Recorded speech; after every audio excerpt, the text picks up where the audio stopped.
दुर्गा नदी के किनारे बसा एक गांव फूलपुर।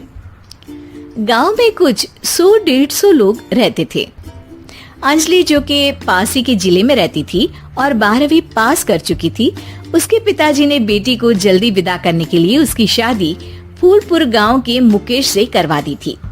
मुकेश कभी स्कूल नहीं गया था और इस कारण वो पढ़ा लिखा नहीं था और बाकी गांव वालों की हालत भी मुकेश जैसी ही थी। मुकेश के घर में उसके माता पिता भी रहते थे। सासू माँ, मैं बाहर मंदिर तक जा रही हूँ, आधे घंटे में आ जाऊंगी।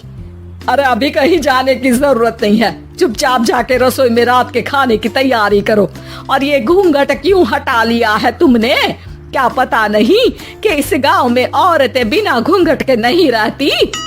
रात में अंजलि छत पर जाकर अपनी मम्मी से बात कर रही होती है।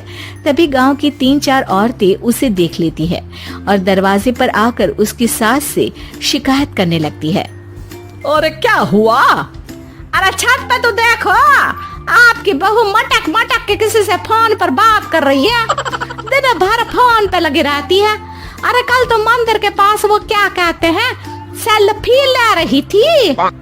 शहर की बहू रखना अच्छा शान की बात है, पर देखना इसके लक्षण से ये तो तुम्हारे परिवार को बदनाम ना कर दे।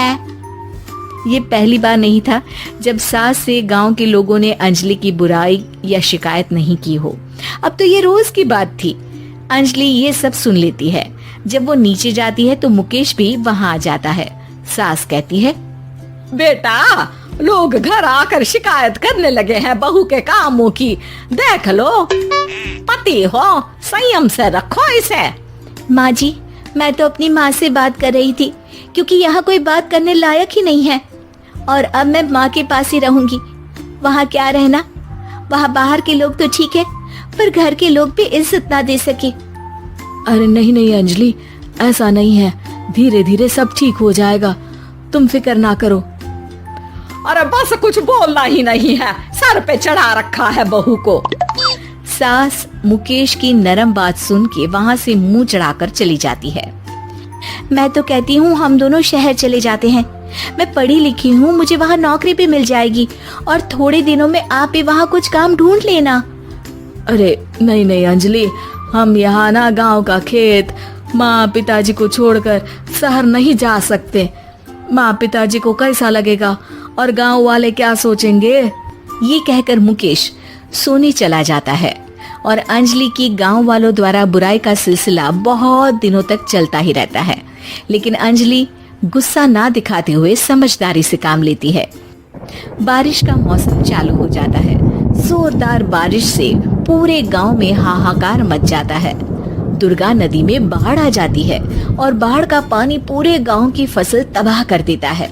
फसल की ये हालत देखकर गांव वाले निराश हो जाते हैं और बात तो यहाँ तक पहुँच जाती है कि कुछ लोग तो अंजलि को इस सब का दोषी ठहरा देते हैं। अरे पूरी फसल तबाह हो गई, पता नहीं किसकी नजर लग गई है। अरे जब से चौधरी परिवार में ये शहर की बहू आई है ना, तब से ही गांव की शांति चली गई है। इसके कर्म कांड से माँ दुर्गा नदी भी खुश नहीं है। ये सब सुनकर बेचारी अंजलि रोते हुए अपने घर चली जाती है।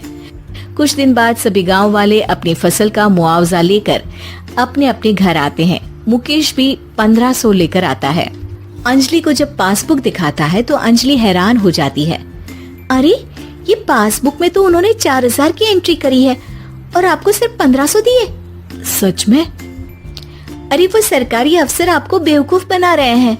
सरकार की तरफ से हमें 4000 मिले हैं लेकिन बाकी का सारा पैसा खुद ही खा रहे हैं। आप लोग के अनपढ़ होने का फायदा उठा रहे हैं। ये सब सुनकर मुकेश परेशान हो जाता है लेकिन अंजलि उसे हिम्मत से काम लेने को कहती है और सुबह होते ही मुकेश को पंचायत कार्यालय ले जाती है और साथ में गांव के और लोगों को भी। आप सरकारी बाबू क्या गांव के लोगों को बेवकूफ समझते हैं?